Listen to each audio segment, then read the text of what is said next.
Darkness. Silence. The weight of forgotten history presses against time itself. But listen closely. Beneath the sands of the Sahara, hidden in dense jungles and buried within ancient stone cities, echoes of a lost world whisper a different story. What if I told you that Africa was home to some of the greatest civilizations the world has ever known? Empires so advanced, so rich, and so powerful that they rivaled Rome, Greece, and China? Civilizations whose kings ruled with unimaginable wealth, whose scholars wrote books while much of Europe was still in the Dark Ages, and whose architects built wonders that defied time itself. You've heard of the mighty pharaohs of Egypt, their pyramids standing as eternal testaments to their greatness. But do you know about the Nubian kings who once conquered Egypt and sat on its throne? Or the richest man in history, Mansa Musa, whose generosity literally collapsed the gold markets of the world? And what about the lost city of Great Zimbabwe, a civilization so advanced that early European explorers refused to believe it was built by Africans? These are not myths. These are the true, untold stories of Africa's forgotten glory. For centuries, the history of Africa has been ignored, distorted, or simply erased. We were told a narrative of an empty, savage land, one that only became relevant when outsiders arrived. But that's a lie. Long before colonialism, Africa was a land of kingdoms, empires, and innovation. From the bustling trade routes of Mali to the soaring stone monuments of Aksum, Africa was a center of power, knowledge, and civilization. Its people built cities without mortar, mapped the stars with precision, and mastered trade networks that stretched across continents. In this journey, we are uncovering the 7 greatest civilizations of ancient Africa. We will travel to the mighty land of Kush, where black pharaohs ruled with golden wealth. We will explore the Christian empire of Aksum, which rivaled Rome. We'll dive into the Mali Empire, home to the wealthiest ruler in history, and the Songhai Empire, West Africa's greatest military powerhouse. And finally, we'll unlock the mystery of Great Zimbabwe, a lost city of stone that still baffles historians today. Prepare to see history like you've never seen it before. This is the story of Africa's forgotten kingdoms, and trust me, it will change everything you thought you knew. Ancient Egypt, the land of immortals. Beneath the relentless sun of North Africa, where the mighty Nile carves its way through golden sands, stands the legacy of a civilization that refused to be forgotten. Ancient Egypt, the land of immortals. More than just pyramids and mummies, Egypt was an unparalleled force of technological, scientific, and military brilliance. It was a land where mathematics was wielded as a tool of the gods, where medicine rivaled modern practices, and where colossal monuments were built to withstand the test of time. And yet, behind the grandeur of the well-known pharaohs lies a hidden truth, a dynasty of black rulers from the Kingdom of Kush, the Nubian pharaohs, who once sat on Egypt's throne. Their legacy, along with Egypt's lasting influence on global civilization, has been buried beneath myths and misconceptions. But today we unravel the truth. When people think of ancient Egypt, they picture the Great Pyramid of Giza, the last surviving wonder of the ancient world. But the pyramids were only a fragment of Egypt's genius. Behind them was a civilization that mastered engineering, medicine, astronomy, and warfare in ways that were far ahead of its time. Let's start with technology and architecture. The Egyptians built structures so precisely aligned with celestial bodies that modern engineers still marvel at their accuracy. The pyramids weren't just tombs, they were symbolic stairways to the afterlife, designed using sophisticated mathematical formulas. The Great Pyramid of Giza, built over 4,500 years ago, was aligned almost perfectly with the cardinal points of the Earth. But how did they achieve such precision without modern tools? The Egyptians had a deep understanding of geometry, algebra, and even early trigonometry.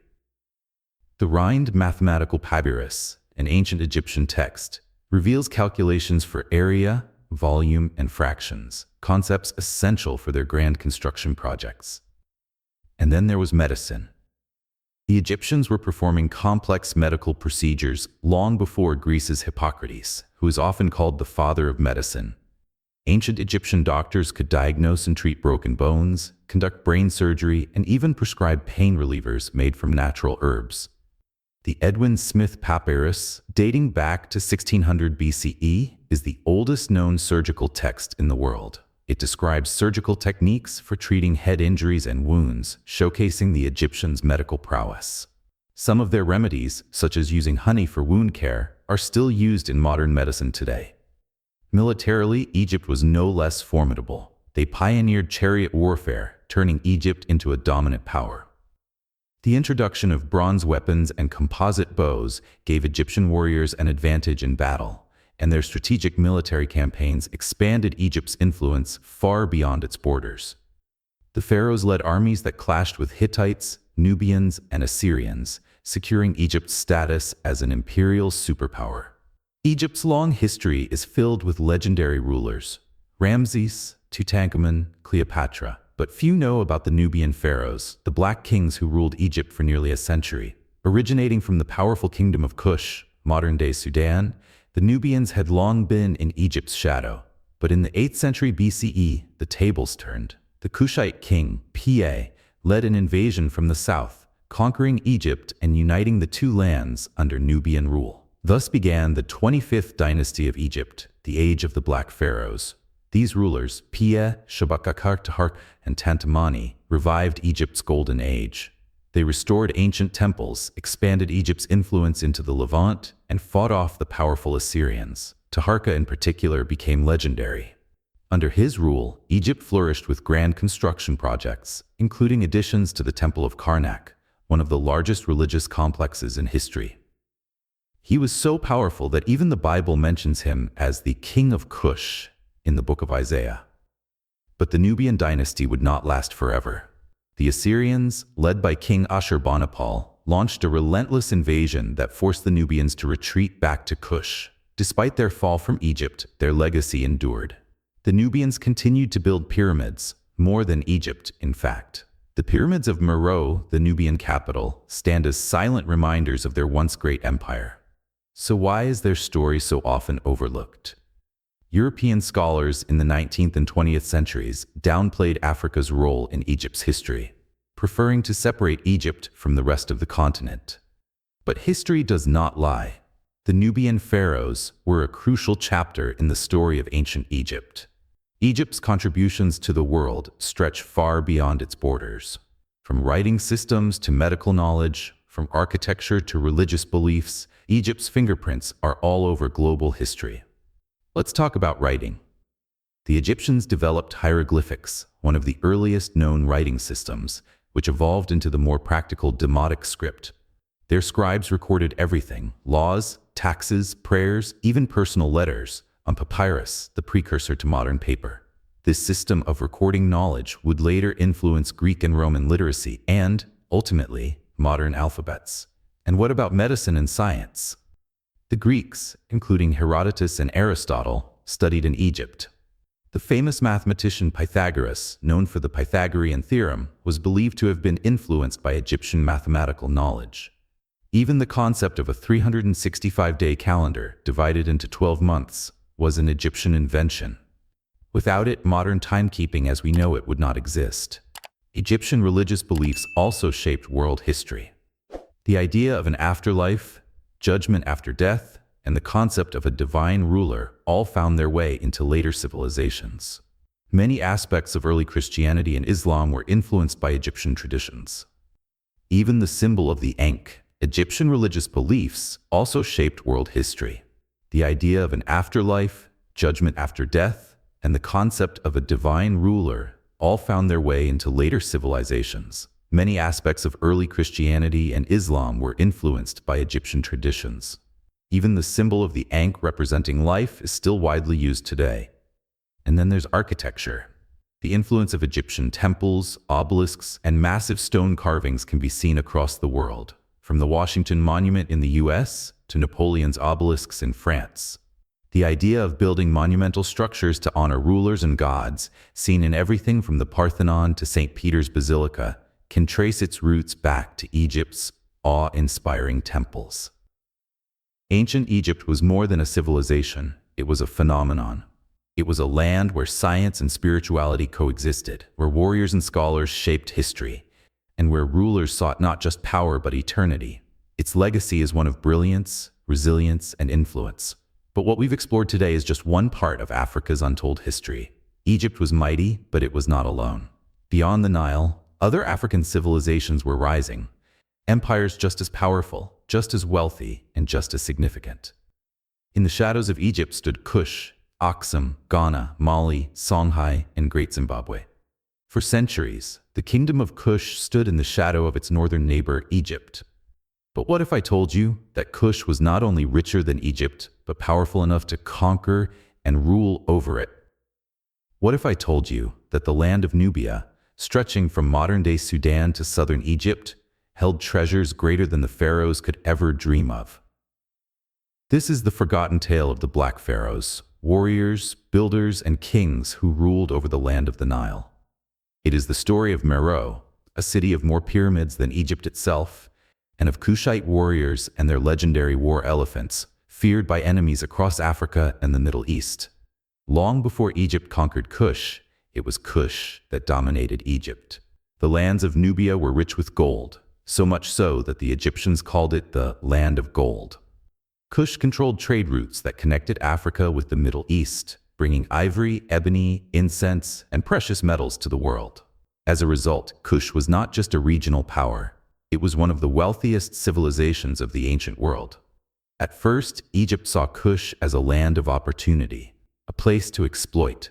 Egyptian pharaohs launched military campaigns to control Nubia's resources, incorporating parts of Kush into their empire. But Kush never truly fell.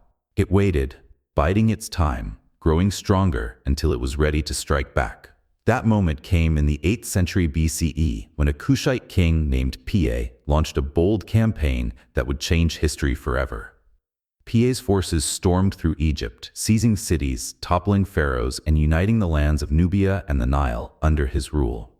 He declared himself pharaoh of the 25th dynasty of Egypt, beginning the reign of the Black Pharaohs. Under Piye and his successors, Shabaka, Shabitku, and the mighty Taharka, Kushite rule restored Egypt's power. They rebuilt temples, expanded trade, and even stood against the powerful Assyrian Empire, one of the greatest military forces of the time.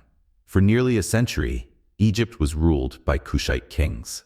But their reign came under attack when the brutal Assyrians invaded, forcing the Nubian rulers to retreat. However, even after they lost Egypt, the Kingdom of Kush thrived for another 1,000 years in its southern heartland, with its new capital at Meroe. Everyone knows the pyramids of Giza, but did you know that the Kingdom of Kush built more pyramids than Egypt? In fact, Sudan is home to over 200 pyramids, more than twice the number found in all of Egypt. These structures, located in Meroe, are one of the most stunning yet overlooked wonders of the ancient world. Unlike the massive pyramids of Egypt, the pyramids of Meroe were smaller, steeper, and built with intricate Nubian designs. They served as royal tombs for the kings and queens of Kush, who were buried with gold, weapons, and treasures fit for warriors of the afterlife. The secret behind Meroe's success was its iron industry. While Egypt relied heavily on bronze tools, Kush mastered ironworking, giving them stronger weapons and superior tools for farming and construction. Meroe became an industrial powerhouse, producing weapons that were traded across Africa, Arabia, and the Mediterranean. The iron forging techniques of Kush were so advanced that some historians consider them one of the earliest industrial civilizations in the world. But perhaps the most mysterious part of Meroe is its undeciphered script. The Kushites developed their own written language, known as the Meroitic script. Despite countless efforts, modern scholars have yet to fully decode it. Imagine what secrets still lie buried within the stones of Meroe, waiting to be uncovered. Kush was not just wealthy, it was mighty. The warriors of Kush were known for their fierce battle tactics, skilled archery, and legendary war elephants. Nubian warriors were masters of the bow, so much so that Egyptian texts referred to them as the bowmen of Kush. Their archers could strike with deadly precision from incredible distances, making them some of the most feared marksmen of the ancient world. But the true terror of the Kushite army was its war elephants. Long before Hannibal crossed the Alps with elephants, Kushite kings were using these massive beasts in battle. These war elephants were trained to charge into enemy lines, trampling soldiers, crushing chariots, and striking fear into even the most disciplined armies. The sight of a Kushite elephant brigade marching into battle was enough to send enemies running. Their warriors didn't just defend their kingdom, they expanded it. The Kushites fought against Egyptian, Roman, and Persian forces, and in 24 BCE, they even launched an attack on Roman-controlled Egypt. A Kushite queen named Amanirenas led an army that stormed into Roman territory, defeating the Roman governor and even taking statues of Emperor Augustus as trophies. The Romans, realizing that Kush was not to be underestimated, eventually negotiated a peace treaty, one of the few times Rome chose diplomacy over war. This treaty allowed Kush to remain independent and powerful, a rare victory against the mighty Roman Empire. The Kingdom of Kush endured for thousands of years, long after Egypt's power faded. It was a civilization of gold, iron, pyramids, and warriors, a land that defied the odds and ruled over one of the world's greatest empires. But despite its undeniable power and influence, Kush remains one of history's most overlooked superpowers. So why don't we hear more about Kush? Because history was written by those who conquered it. Greek and Roman historians, fascinated by Egypt, often dismissed Kush as a mere shadow of its northern neighbor. European scholars in later centuries downplayed Africa's role in history, preferring to see Egypt as a separate entity from the rest of the continent.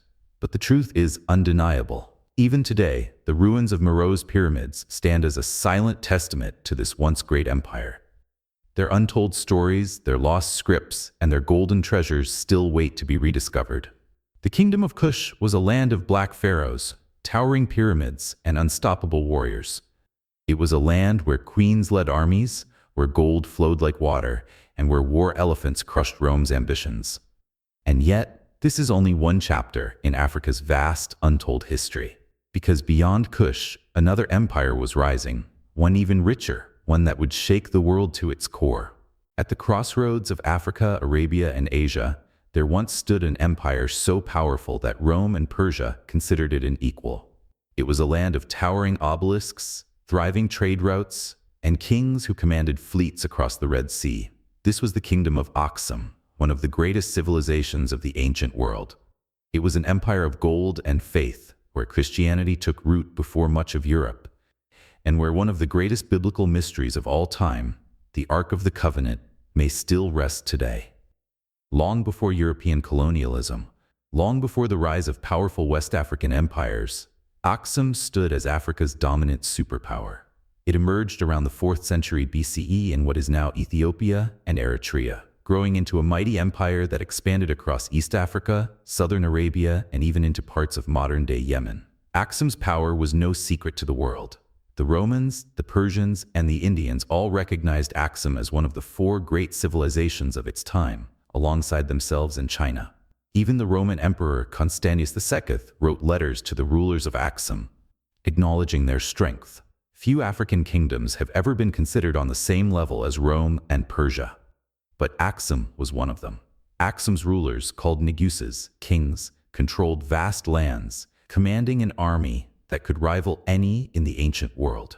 They built massive stone obelisks, some standing over 100 feet tall, as monuments to their greatness. The Great Stela of Aksum, an engineering marvel, remains one of the tallest stone monoliths ever built in the ancient world.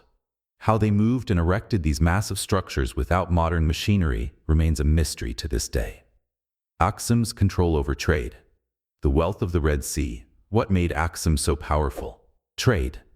Aksum sat at the perfect location, right between Africa, Arabia, and India. It became the gateway for trade between the Mediterranean and the Indian Ocean, dominating commerce across the Red Sea and the Nile Valley.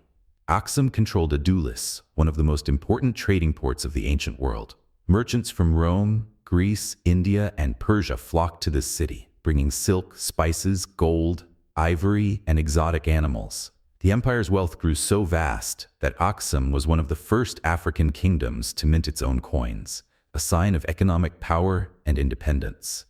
Roman gold coins have been found in Aksumite ruins, showing just how deep its trade connections went. Aksum wasn't just a consumer of goods, it was a producer. The fertile lands of Ethiopia allowed the Axumites to grow and export grain, making them one of the breadbaskets of the ancient world. They also exported frankincense and myrrh, highly sought after for religious ceremonies in Egypt, Rome, and India. Even the great Silk Road trade routes of Asia connected to Axum, with goods flowing from China through Persia and into the empire's bustling ports. One of Axum's most defining moments came in the 4th century CE, when King Ezana converted to Christianity, making Axum one of the first nations in the world to adopt Christianity as its state religion, even before Rome. This was an earth-shattering decision at the time, as much of Africa and Arabia still followed traditional polytheistic religions. Ezana's conversion wasn't just symbolic. He built some of the first Christian churches in Africa, many of which still stand today. He also ordered the destruction of old pagan temples, establishing Axum as a center of Christian faith. His inscriptions, written in Ge'ez, the ancient language of Ethiopia, proclaim his faith and military victories, showing a king who ruled with both the sword and the cross. To this day, Ethiopia remains one of the oldest Christian nations in the world, tracing its religious roots back to the Kingdom of Axum. Ethiopian Orthodox Christianity has preserved traditions that predate even many European Christian practices, making it a unique and direct descendant of early Christianity. But perhaps the most intriguing part of Axum's legacy is its connection to one of the greatest biblical mysteries of all time, the Ark of the Covenant. According to Ethiopian tradition, the Ark of the Covenant, the sacred chest that held the 10 Commandments given to Moses, was brought to Axum and hidden there for safekeeping. This claim comes from the Ethiopian holy book, the Kebra Nagast, which tells the story of how King Solomon and the Queen of Sheba had a son, Menelik I, who later traveled to Jerusalem and took the Ark back to Ethiopia. Today, Ethiopian Christians believe the Ark still rests in Axum, hidden within the chapel of the tablet at the Church of St. Mary of Zion. The mystery deepens because no one is allowed to see it. The church appoints a single guardian, known as the Keeper of the Ark, who is the only person permitted to be near it. The Ark has never been officially examined, photographed, or verified, but believers insist that it is there, guarded in secrecy for centuries. Could the Ark of the Covenant really be hidden in Axum? Or is it just a legend that has lasted through the ages? To this day, the truth remains unknown. Like all great empires, Axum eventually declined. The rise of Islamic caliphates in the 7th century cut off Axum's trade routes, weakening its economy. Climate changes led to soil depletion, making farming difficult. By the 10th century, Axum had lost much of its power. But Axum never truly died. The Ethiopian people preserved its history, faith, and traditions. Even today, the Ethiopian Orthodox Church traces its roots directly back to Axum, and its ancient Ge'ez script is still used in religious texts. Ethiopia itself remains one of the few African nations never to be colonized, a testament to the resilience of its people and its ancient heritage. The Kingdom of Axum was more than just an African empire. It was a global power that shaped history. It stood on equal footing with Rome and Persia, controlled trade routes that connected continents, and adopted Christianity before most of Europe. And yet, its legacy remains largely untold, hidden beneath the sands of time. From the towering stelae of its kings to the mysteries of the Ark of the Covenant to its lasting impact on Ethiopian culture, Axum was a civilization of legend. Its people built an empire that defied expectations, turning an African kingdom into a dominant force in the ancient world. But this is only one part of Africa's vast and forgotten history. Because as Axum thrived in the east, a new empire was rising in the west, an empire made of gold, power, and legendary wealth. Before Mali, before Songhai, before the rise of Mansa Musa's legendary wealth, there was Ghana, the first great empire of West Africa. But this was not the Ghana we know today. This was the Empire of Ghana, a land so rich in gold that its rulers were said to control the very source of wealth itself. This was a kingdom where gold dust was used for everyday transactions, where merchants from the farthest corners of the world came to trade, and where kings held so much power that even the greatest empires of the time respected them. Yet, despite its wealth and influence, Ghana eventually vanished, swallowed by the sands of time. How did this mighty empire rise, and what led to its mysterious fall? The Empire of Ghana emerged sometime around the 4th century CE, thriving in what is now modern-day Mauritania, Senegal, and Mali. Though not directly related to the modern country of Ghana, this empire was the first to prove that West Africa was capable of developing powerful civilizations, just like Egypt or Rome. Ghana's strength came from one thing: gold. Situated between the Sahara Desert to the north and the rich forests of West Africa to the south, Ghana controlled the most important trade routes in the region. These trade routes were like ancient highways, carrying gold, salt, ivory, and other valuable goods between North Africa and West Africa. At the time, gold was the single most valuable commodity in the world. North African traders, particularly Berbers and Arabs, would travel south across the Sahara in caravans of camels, carrying salt, cloth, and weapons. In return, they would receive gold from the Ghanaian merchants. Why was salt so valuable? Because in a scorching desert climate, salt was necessary for survival. It preserved food, kept people from dehydrating, and even had religious significance. The rulers of Ghana knew this and used their position to control and tax the trade, making the empire extremely wealthy. By the 9th century, Ghana had become the dominant power of West Africa, with its rulers accumulating vast fortunes. Arab historians wrote that the empire was so rich that the king's dogs wore golden collars, his horses were adorned with gold-plated decorations, and even his servants dripped in gold. One of the most fascinating aspects of Ghana's economy was the silent trade system, a method that allowed merchants to trade without ever speaking a word. Here's how it worked. North African traders, mainly Berbers and Arabs, would arrive at a designated trading post near the borders of Ghana. They would lay out salt, cloth, weapons, or other goods in an agreed-upon spot and then leave. Ghanaian merchants would then come, inspect the goods, and leave a certain amount of gold dust beside them. If the foreign traders agreed with the offer, they would take the gold and leave. If not, they would wait for a better offer. This system allowed trade between people who did not speak the same language while ensuring peace and fairness. It was an ingenious method that helped Ghana maintain order and control over its economy. At the center of all this wealth stood the King of Ghana, known as the Ghana or War Chief. He was not just a political ruler, he was a semi-divine figure, believed to have a connection to the spirits of the land. His word was law, and his power was absolute. No one outside the royal family was allowed to own gold nuggets. Only the king had the right to possess large amounts of gold. This ensured that no one else could challenge his wealth or status. Under the king's rule, Ghana's capital, Kumbi-Sale, became one of the richest cities in Africa. It was a sprawling metropolis divided into two sections, one for the king and his court, and another for Muslim merchants and traders. The city was a melting pot of cultures where Berbers, Arabs, and Africans exchanged ideas, goods, and beliefs. But as powerful as Ghana was, no empire lasts forever. Why the empire mysteriously vanished? For centuries, Ghana thrived. But by the 11th century, cracks began to form in the empire's foundation. One of the biggest blows came from the Almoravids, a powerful Berber Muslim dynasty from North Africa. In 1076 CE, the Almoravids launched an invasion into Ghana, seeking to expand their influence and spread Islam. They sacked Kumbi-Sale, weakened Ghana's control over trade routes, and disrupted the empire's economy. While the Almoravids did not completely destroy Ghana, their attack destabilized the kingdom, making it vulnerable to further decline. Another factor was environmental decline.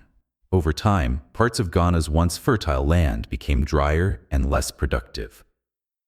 The expansion of the Sahara Desert slowly choked Ghana's farmlands, making it harder to sustain its large population. Without enough food and resources, Ghana's power began to fade.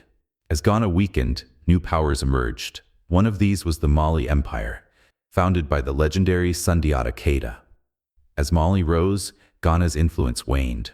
By the 13th century, Ghana had been fully absorbed into the growing Mali Empire, marking the end of West Africa's first great civilization. Though the Empire of Ghana vanished, its legacy lived on. It set the stage for the even greater empires of Mali and Songhai, which would take the Ghanaian model of trade and expand it across Africa. The gold that once made Ghana rich would later be used to build the fortunes of rulers like Mansa Musa, the richest man in history. Today, Ghana's history is still celebrated. Though the modern nation of Ghana is not directly linked to the ancient empire, it chose its name to honor the legacy of Africa's first great kingdom. The Empire of Ghana was proof that Africa had its own powerful civilizations, civilizations that thrived long before Europe or the Middle East took notice. It was a land where gold was so common it was used as currency, where trade routes connected entire continents, and where kings ruled with a wealth that even outsiders could hardly believe. But as Ghana faded, a new empire was rising in its place, one even richer, more powerful, and more influential. If wealth had a face, it would belong to Mansa Musa, the ruler of Mali, the richest man to ever walk the earth. Forget Jeff Bezos, forget Elon Musk. Mansa Musa's fortune was so vast, so unimaginable, that he literally crashed the economy of an entire region just by giving away gold. But the Mali Empire wasn't just about gold. It was a center of knowledge, culture, and architectural wonders. This was the land of Timbuktu, home to the world's first great university town, and Djenné, a city of breathtaking beauty that still stuns the world today. This was Mali, the golden age of Africa. Imagine a man so rich that when he traveled, he caused inflation. A man whose caravan stretched as far as the eye could see, 60,000 men, 12,000 personal slaves, and 80 camels carrying 300 pounds of gold each. That man was Mansa Musa, the ninth ruler of the Mali Empire. Mali had been powerful long before Mansa Musa took the throne in 1312 CE, but under his rule, it reached the height of its wealth and influence. The empire controlled the richest gold mines in the world, supplying nearly half of the world's gold at the time.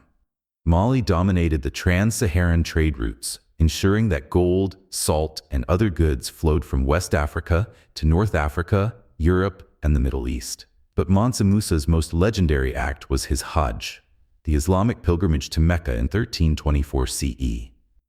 This was no ordinary journey.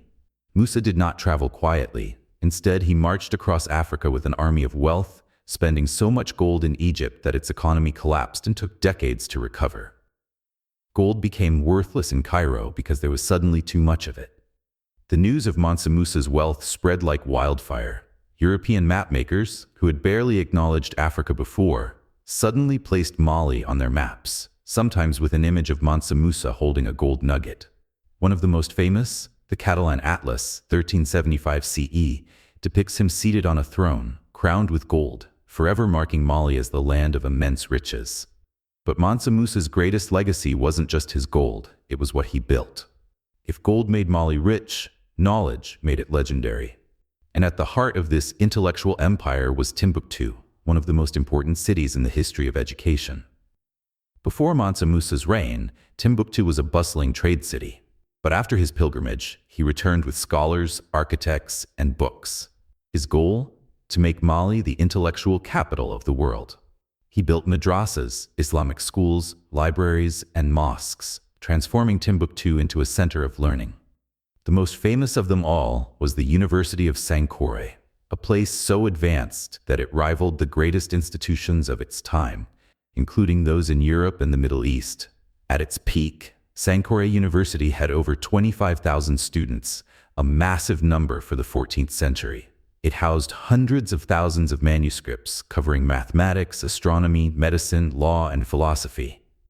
Many of these texts have survived, proving that West Africa had scholars who were writing and preserving knowledge, while much of Europe was still recovering from the Dark Ages.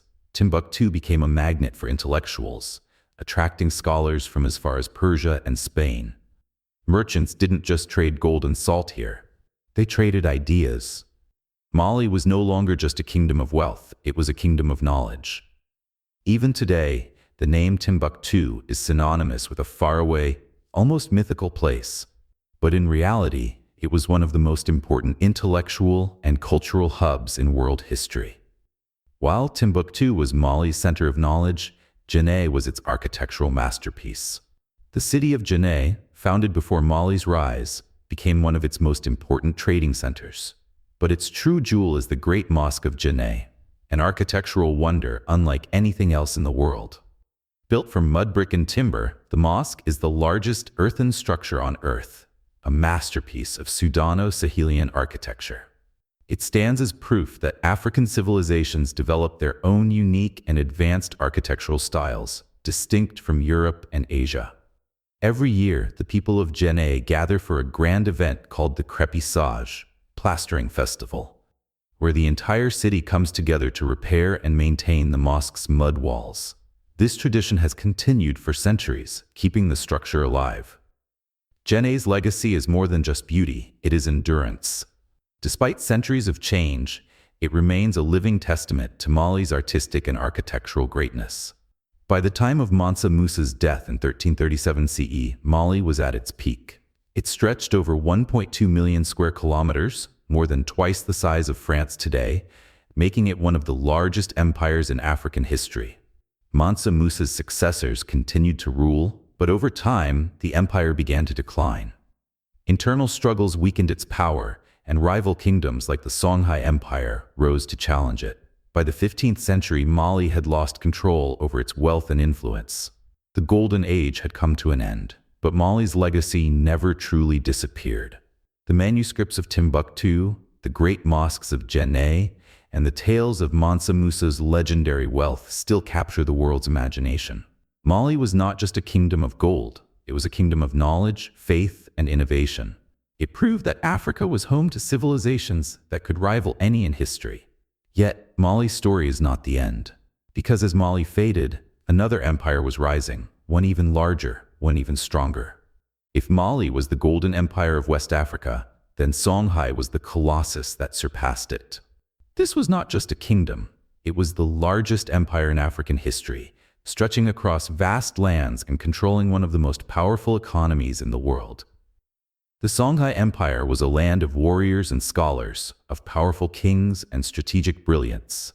It was the domain of Askia the Great, a ruler whose military genius and governance turned Songhai into a superpower that dominated West Africa for over 150 years.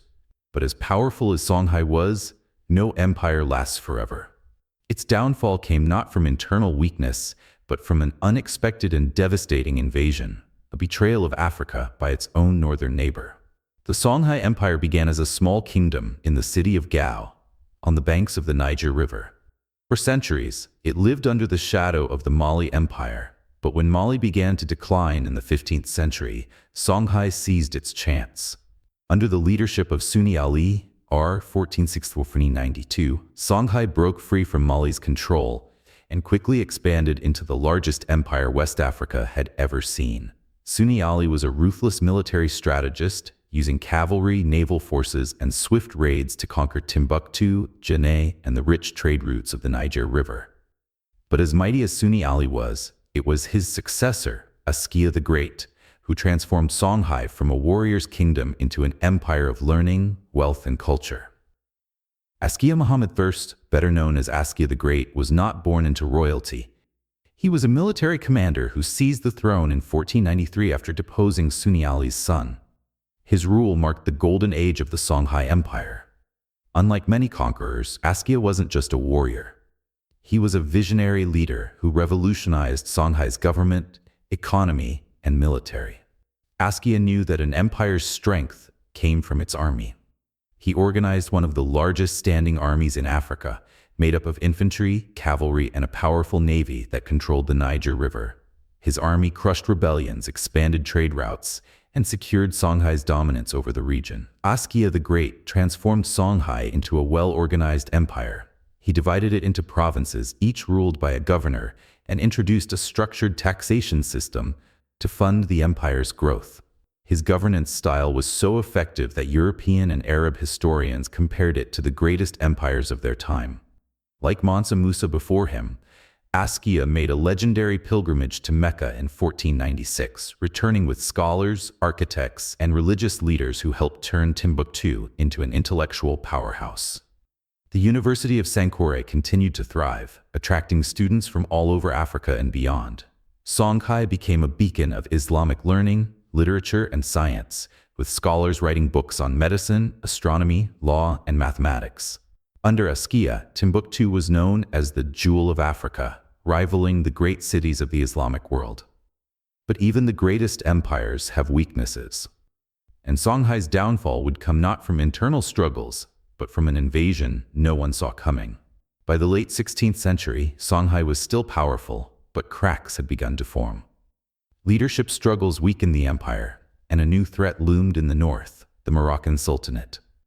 In 1591, Morocco launched a surprise invasion, determined to seize Songhai's wealth. The Moroccan Sultan Ahmad al-Mansur sent a small but highly advanced army, armed with European-made firearms and cannons, technology that Songhai had never encountered before. The two armies met at the Battle of Tondibi, near the Niger River. The Songhai warriors, though outnumbering the Moroccans, fought with traditional spears, arrows, and swords, no match for gunpowder weapons. Despite their bravery, they were slaughtered by the Moroccan cannons and muskets. The Moroccan forces captured Timbuktu and Gao, looted Songhai's wealth, and destroyed the empire's stability. The once mighty kingdom collapsed, broken by superior firepower and foreign ambition. But here's the tragic part. The Moroccans couldn't even hold on to Songhai. The vast empire was too difficult to govern from North Africa. Within years, the empire fragmented into smaller kingdoms, marking the end of West Africa's greatest civilization. Though Songhai fell, its legacy endured. It had proven that Africa was home to massive, organized empires with advanced governance, trade networks, and military strategies. The manuscripts of Timbuktu still exist, preserving centuries of African scholarship. The cities of Gao, Timbuktu, and Djenné still stand, their great mosques and monuments reminding the world of a time when West Africa was a global center of power and knowledge. But Songhai's fall was not the end of Africa's great civilizations. While the golden empires of West Africa faded, another kingdom was thriving in the south, a city built of stone, mystery, and lost history. Deep in the heart of southern Africa, hidden among the rolling hills of modern-day Zimbabwe, lies one of the greatest mysteries of the ancient world, Great Zimbabwe. A city built entirely of stone, its towering walls and intricate architecture stand without a single drop of mortar. For centuries, its ruins have whispered secrets of a lost civilization, a kingdom so advanced that when European explorers first laid eyes on it, they refused to believe that it had been built by Africans. They dismissed it as the work of ancient Phoenicians, Arabs, or even distant Europeans. But history tells a different story. This was Great Zimbabwe, the center of a powerful African empire, a city of kings, gold, and trade, and the heart of a civilization that shaped southern Africa's history forever. Great Zimbabwe is unlike anything else in Africa. Its walls stretch over 11 meters, 36 feet, high and span over 250 meters, 820 feet in circumference, making it one of the largest ancient stone structures in sub-Saharan Africa. The most fascinating part? These walls were built without mortar. The massive granite blocks, some weighing several tons, were carefully cut, shaped, and stacked with such precision that they have stood for over 800 years. The Great Enclosure, the most iconic structure of Great Zimbabwe, is a massive circular wall so skillfully built that even today, its construction techniques baffle archaeologists. This was not just a city, it was a fortress, a palace, and a symbol of power. At its peak, between 1100 and 1450 CE, Great Zimbabwe housed up to 20,000 people, making it one of the largest and most sophisticated urban centers in Africa at the time. But who built it? And why was it abandoned? For centuries, European explorers and colonial scholars refused to believe that Great Zimbabwe had been built by Africans. Instead, they invented wild theories. Some claimed it was built by the lost tribes of Israel, while others insisted it was the work of Phoenician sailors from the Middle East. The truth, however, is clear. Great Zimbabwe was built by the ancestors of the Shona people, one of Africa's most influential ethnic groups. The city was the capital of the Kingdom of Zimbabwe, a powerful state that thrived on gold trade, cattle herding, and long-distance commerce. Zimbabwe controlled trade routes that linked the African interior with the Swahili coast, India, China, and the Middle East. Gold, ivory, and copper flowed through its markets, making its rulers incredibly wealthy. Arab and Persian merchants who traded in East Africa recorded stories of a great kingdom in the interior, ruled by a powerful king who controlled vast amounts of gold. The ruins of Great Zimbabwe were likely the political and religious center of this mighty kingdom. So why was it abandoned? By the 15th century, Great Zimbabwe mysteriously declined. The exact reasons remain uncertain, but historians suggest three main possibilities: overpopulation and resource depletion. As the city grew, the surrounding land struggled to support its people. Deforestation and overgrazing may have weakened its economy. Shifting trade routes. As trade networks moved toward the coastal cities of Kilwa and Sofala, Great Zimbabwe's economic power diminished. Political instability. Internal conflicts and power struggles may have led to the kingdom's decline, weakening its ability to sustain its influence. Despite its fall, Great Zimbabwe's legacy remains deeply woven into African identity. The very name Zimbabwe, which means House of Stone in the Shona language, was chosen for the modern nation in 1980, symbolizing a return to its historical roots. The famous Zimbabwe bird, a carved soapstone figure found in the ruins, is now a national symbol, appearing on the country's flag and currency. The ruins of Great Zimbabwe remain one of Africa's most powerful historical sites, a reminder that African civilizations were building grand cities long before colonial narratives erased their stories. Today, Great Zimbabwe stands as proof that Africa's history is far richer and more complex than we were ever taught. Its towering walls are not just stones, they are the echoes of an empire that once ruled the land, the whispers of a forgotten people, and the undeniable truth that Africa's civilizations were just as grand as any in the world. And now, as we journey through Africa's lost empires, one truth becomes clear. The history of Africa is not one of darkness, it is one of kingdoms, gold, knowledge, and power. For centuries, the world has been told a version of history that erases Africa's greatness. But today, we've uncovered the truth. A continent of mighty empires, legendary kings, and cities that rivaled the greatest civilizations in history. We began in the land of immortals, ancient Egypt, where science, medicine, and monumental architecture set the foundation for human progress. We revealed the Kingdom of Kush, where black pharaohs once ruled over Egypt, commanding wealth and power that history tried to forget. We journeyed to Aksum, the lost Christian empire that rivaled Rome and Persia, whose legacy still shapes Ethiopia today. Then, we entered the golden kingdoms of West Africa, Ghana, Mali, and Songhai, where gold flowed like water, trade routes connected continents, and rulers like Mansa Musa became the wealthiest people in history. And finally, we uncovered the mystery of Great Zimbabwe, the lost city of stone, built by Africans, defying colonial lies that tried to erase its existence. These stories were never taught in school. Instead, Africa was painted as a land of chaos and backwardness, a narrative designed to keep its true history buried. But the truth is undeniable. Africa was home to some of the most advanced, wealthiest, and most powerful civilizations the world has ever known. And now we have a choice. We can let history remain distorted, or we can reclaim the truth. So, if this journey through Africa's lost empires blew your mind, then make sure to hit that like button, subscribe, and turn on notifications, because history is way deeper than we've been told.